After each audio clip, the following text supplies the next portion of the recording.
Hi guys, we are going to talk about Catholic social justice today. Now, when we define social justice, what we were talking about is justice as in what is owed to another. So it's not a negative thing here. Like, yes, there is justice, like justice if you I don't know, do something bad and get punished, like you get, this is justice, whatever, I don't know. We're not talking about that. We're talking about every person having human dignity, equal human dignity, and every single person being owed certain things because of their human dignity. There are 7 principles of Catholic social teaching: caring for the environment, focus on human dignity, family and community, rights and responsibilities, preferential care for the poor, preferential options for the poor, dignity of workers, and then solidarity. So we are going to start with creation, with care for creation. Now I want you to imagine, okay, picture my like sweet little 7-year-old daughter made me this beautiful painting and she was so proud of it and she gave it to me as a gift. She made this for me and she hands it to me and I rip it up. That, like, could you imagine how that would make her feel after she gave me something that was like a piece of her and I destroyed it? Now, this is essentially what we're talking about when we talk about care for creation. Our planet is a gift. Nature, creation, it is all a gift. And the thing is, you and I cannot exist without it. We are contingent beings, meaning that we need things like oxygen, food, water, shelter. We need all of those things to survive. And much deeper, we need things like we need animals. Why? Because they fertilize the soil and they keep our environments healthy. Like there's this beautiful connection with everything in our environment and how one creature adds to another creature, and you can't separate those things. So when we're talking about Earth, we're talking about caring for the environment. Now, this one is also going to kind of mix in with preferential options for the poor. That's the 5th of the 7 principles of Catholic social justice, but they go together. So in much poorer environments, when we talk about like climate change and things like that, you and I really are not substantially affected. Like, yeah, there's certain foods we may not be able to buy at the supermarket, or, the summers are a little bit more unpleasant, things like that, but we're fine.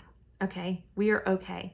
But when we start to talk about people in different parts of the world that are impoverished, a lot of people live off of the environment in order to survive. So I want to use fishing, for example. There are people along rivers that their community is based solely on fishing. That's how they feed their family. If they're able to sell anything extra, that's how they make their income, but they have nothing else. They need the planet in order to survive. Now, if we have these rivers that eventually flow into oceans, or they maintain a certain temperature. The thing is when the temperature changes, the fish no longer come to that location. If the fish want a cooler location, they swim closer to the ocean. And so there is this disruption that happens for the people that are living in these communities where they rely on the environment. Or if they rely on being able to grow certain crops and it's too hot and it doesn't rain enough, their well-being dies. Okay, so how does that affect you and I? Because this is kind of the big thing. It's like, I can't help people who are starving overseas. Actually, you can a little bit, and it's by doing small things. You can do so many little things that can make an impact. So there's pretty basic stuff that we teach little kids, like don't litter, recycle. And as you are a teenager, there's certain things you can do, like conserve your resources, lessen your footprint that you make on the environment. Don't use things like styrofoam. Use biodegradable paper plates or something like that if you need to. And, ride your bike if you can, or walk places instead of driving around just for fun. Because I used to do that as a teenager, but I just used to drive around for entertainment's sake. There's also something like don't start smoking cigarettes. And that might sound silly because me smoking cigarettes, does that really make a difference? Yes, it does. Because inside those cigarettes, there are chemicals. And then what do people do with those cigarette butts when they're done smoking? They flick them outside. Even if they throw them in the trash can, it has just as bad of an effect because it rains. The chemicals in that wash into our rivers, wash into our, the water that grows our food, and it affects us. Now, there's a lot of people that are like, buy organic food, it's healthier, and et cetera, et cetera. The thing is that there is no such thing as organic. We have so many pesticides, so many chemicals that are in our water now. Every single plant absorbs a certain amount of chemicals. Yes, the organic stuff is not sprayed with pesticides, but it still has chemicals and pesticides in it. We've already screwed up that much. Now, when we start to talk about human health, you smoking cigarettes or not smoking cigarettes can truly affect it. Because I want you to then understand, okay, our plants now have a certain amount of chemicals in them, okay? Animals eat those plants. So if you are a beef eater, for example, that cow eats so much plants in order to grow big enough for it to be slaughtered for you. And at that point, it has consumed so many plants that have chemicals in them. It affects their tissue, their muscles. And so by the time it's cut up for a steak and you buy it, it is a carcinogen. And so a carcinogen is something that causes cancer. So if you want to Google it, you can Google it on the FDA's website or wherever. Is red meat a carcinogen? And it's going to say yes. So eating red meat causes cancer. So that's one of the big things. And again, this is crossing over into many of the other social justice spots, but wanted to point that out. And so again, it's a big deal. And the thing is, if people do not change their behaviors, we basically screwed ourselves. But anyway, now let's talk about human dignity. Every single one of us is made in the image and likeness of God, and we need to take that seriously. So what that means is that every single person has the right to, be taken care of, be loved, be taken seriously. A lot of times when we talk about human dignity, it can get very overwhelming because it becomes super political. A lot of people look at things like abortion. Now, does that baby have a right to live? I believe it does, because it is a living being. But here's the flip side of it. When we're talking about everybody's human dignity, I want to shift the focus slightly. Women do not have abortions because they're bored or for fun. Yes, there are women who have abortions because they use it as birth control, and that's extremely inappropriate. However, there are communities that if a woman gets pregnant, especially out of wedlock, they'll kill her, okay? There are places where it is that extreme. There are families in the US that if they found out that their daughter was pregnant, parents would kick that girl out. So when we start to look at a topic like abortion and addressing human dignity, we have to think about the mother also, because that is a big deal. If, we try to encourage chastity, saving yourself for your marriage, not having partners, and that's a whole other topic. Not everybody does that. And the thing is, if a woman gets pregnant, a lot of times she's going to need help. I can tell you guys that if I did not have my husband, I could not raise my children on what I make here. I would be coming up very short every single month. So we have to basically vote to make sure there are certain things in place to help everybody in the situation. Now, there's certain other things. When we're talking about people who do not have enough money to get by, again, we could look at my salary. I would not be able to function without my husband's salary also. So there are people that make less than me, because I make right about minimum wage, a little bit higher, but there are people that make less money than me with more people to support. And when we start to talk about things like toothpaste, toothbrushes, deodorant, and for girls, period products, those are things that a lot of people cannot afford, because they're basically going to have to choose, do I buy food or do I have pads because I'm on my period? So in your schools, whether or not, this could be something like maybe you need this resource or maybe you want to donate. If you have the option to bring in deodorant or something like that and give it to one of the school counselors to give out, that is another way you can make a difference. Now, when we move to family and community, we all learned this during quarantine. We are very social creatures. Family and community is something that's extremely important. The health of family and community is extremely important, because every single one of us is a social being. Even if you're an introvert, okay, yeah, you might need some alone time to recharge, but every single one of us needs other people. And so what that is it's like, we look at relationships. We are meant to bond with people. We have a Trinitarian God that is always in relationship. And we need those healthy bonds. So when we start to look at you, what kind of difference can you make in the health of a family?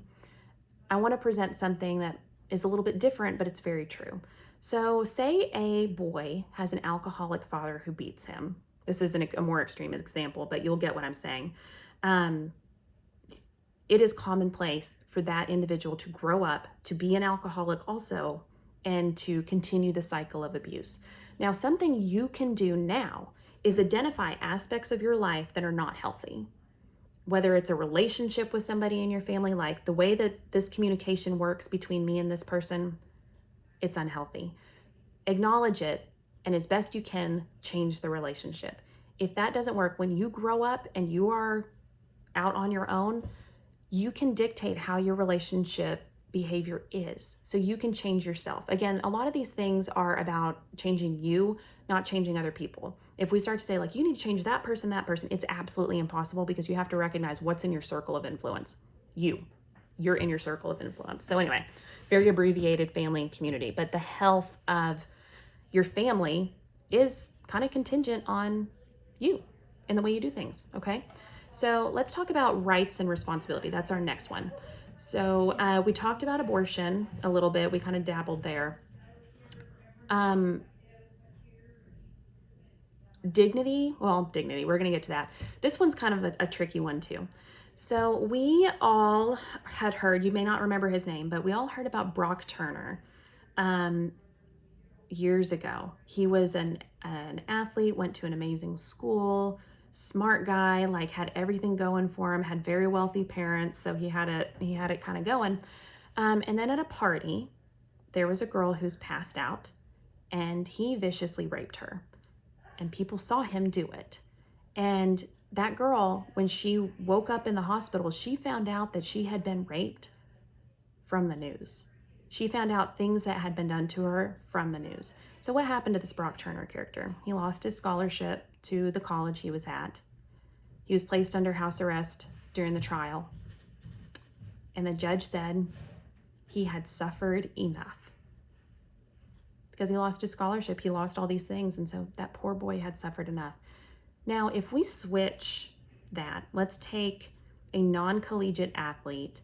Let's take one of our poorer men. I'm not saying like, yeah, we should let all the men off for raping women. That's not what I'm saying. But if we place somebody different in that scenario that raped that poor girl, they would have been given a much different outcome. They'd probably be in prison the rest of their lives. Now, so that is one example. We need to look at the fair treatment of every single person, not based on what they look like, not based on how much money they earn, not based on how much money their parents earn. So another topic that we can look at is food. The cheapest food in the grocery store is the most unhealthy. If you look at, so we talked about meat being a carcinogen, first off. If you look at the canned meats like Vienna sausages, Spam, hot dogs, the cheapest food that people can afford, so again, this is the poor that we're talking about here. Those meats are 10 times worse. So every hot dog contains pieces of about 300 different cows.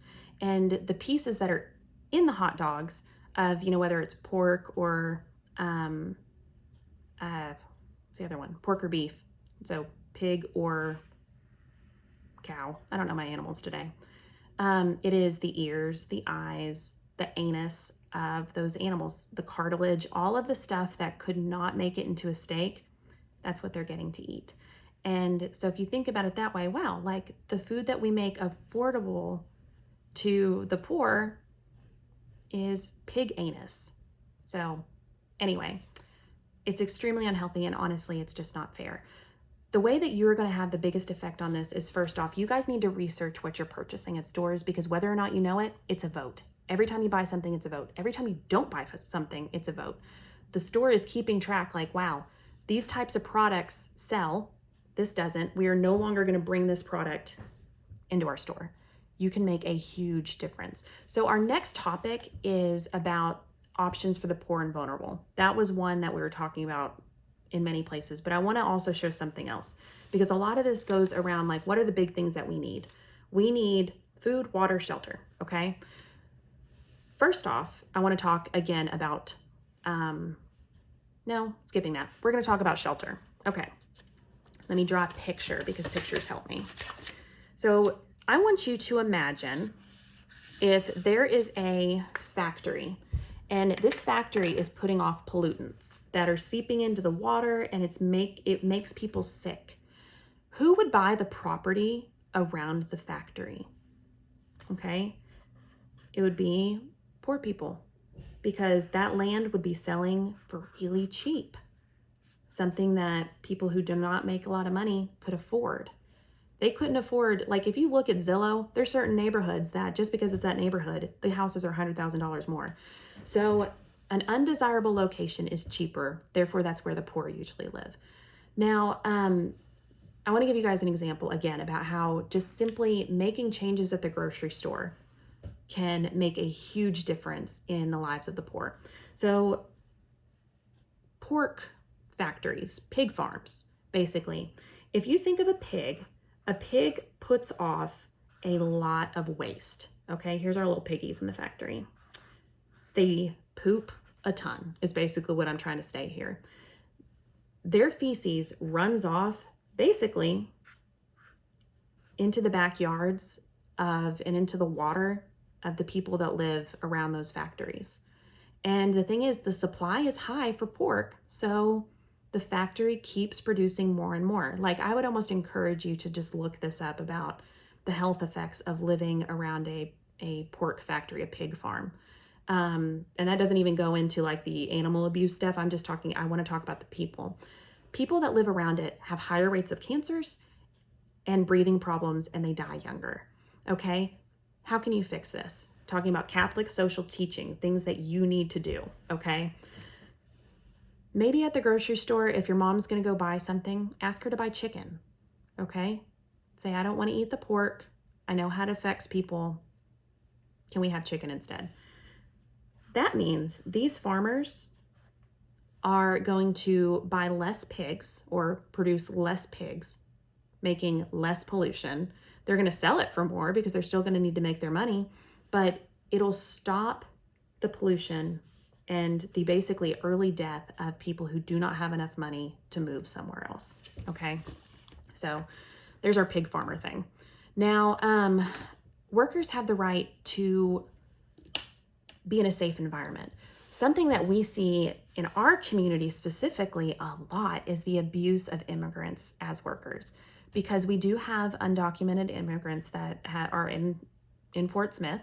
It's not a secret. And they are working hard to provide for their family. The thing is, if you don't have the proper documentation and you're working for someone, they know you are not going to tattle. So they give them horrible working conditions, less pay. They abuse them essentially, and it doesn't matter because they cannot ask for help. So these are things that, again, with your dollars, when you buy items at the grocery store or wherever, that's when you're voting, and you need to make really good decisions when you're doing that and take it seriously. I know it sounds stupid, but yes, when you go to the grocery store, when you decide which yogurt you want to buy or pork or chicken, it matters, okay? Our last one is solidarity.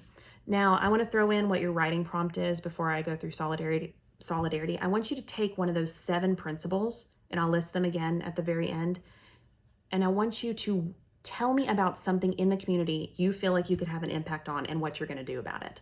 It does not have to be something I mentioned. Solidarity. Solidarity means basically connecting yourself with other people. You are in solidarity with others. So that would be like if someone you love lost their brother or sister. You would mourn with them. You would enter into their suffering with them and be there with them. It's about relationship because we are relational people. Okay, we're relational creatures. We need others. So there's this metaphor that we use when we talk about the body of Christ. So Christ is the head, we are the body. If a hand is hurting, if one member of the community is hurting, it affects the whole body. Okay, so this is what we're talking about. We're talking about solidarity. So what can you do about being with other people? And the big thing with solidarity is just be a nice person and love people, okay?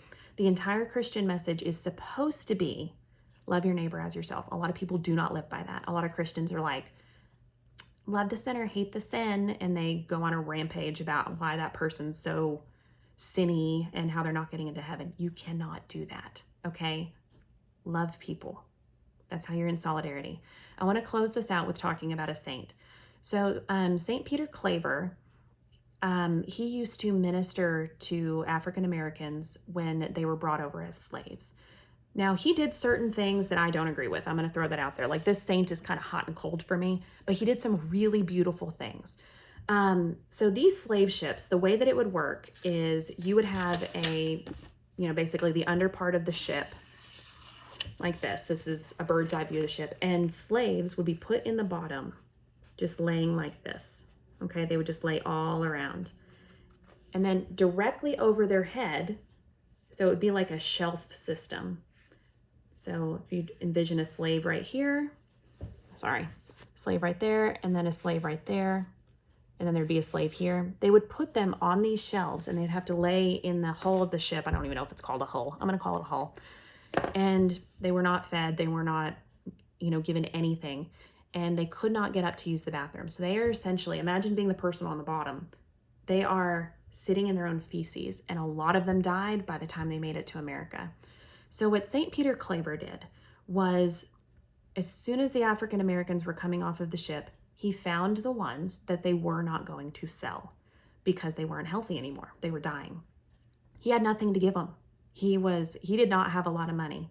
But one of the things he would do is he would take his clothing and make just a little, overhang to shield them from the sun. He would take them aside, and as they died, he would burn good smelling incense for them so that at least their dying breath could be taken with something a little bit pleasant, because he couldn't give them anything else. So he gave them everything he had. And again, there's some other stuff that happened with him that I'm kind of like, I question that, but I find that completely beautiful, because a lot of times you guys do not realize how much the little things you do have an impact on people. You guys, there's things that you guys have done and said to me that, whether or not you know it, I run off and I cry about it because it was everything I needed to hear. So solidarity is something that you can do very easily, and it means being love for other people. So this was a long YouTube video, longer than probably any of the other ones I'm going to do, but it's a very important thing, because if you are a Catholic, you have to uphold the 7 Catholic social teachings. Let me run through them again, and remember to pick one, okay? 1, care for creation. 2, human dignity. 3, family and community. 4, rights and responsibilities. 5, preferential options for the poor. 6, dignity of workers. 7, solidarity. So I will end this video now. I hope everybody has a wonderful day. Sorry it's so long, but it's important. Bye.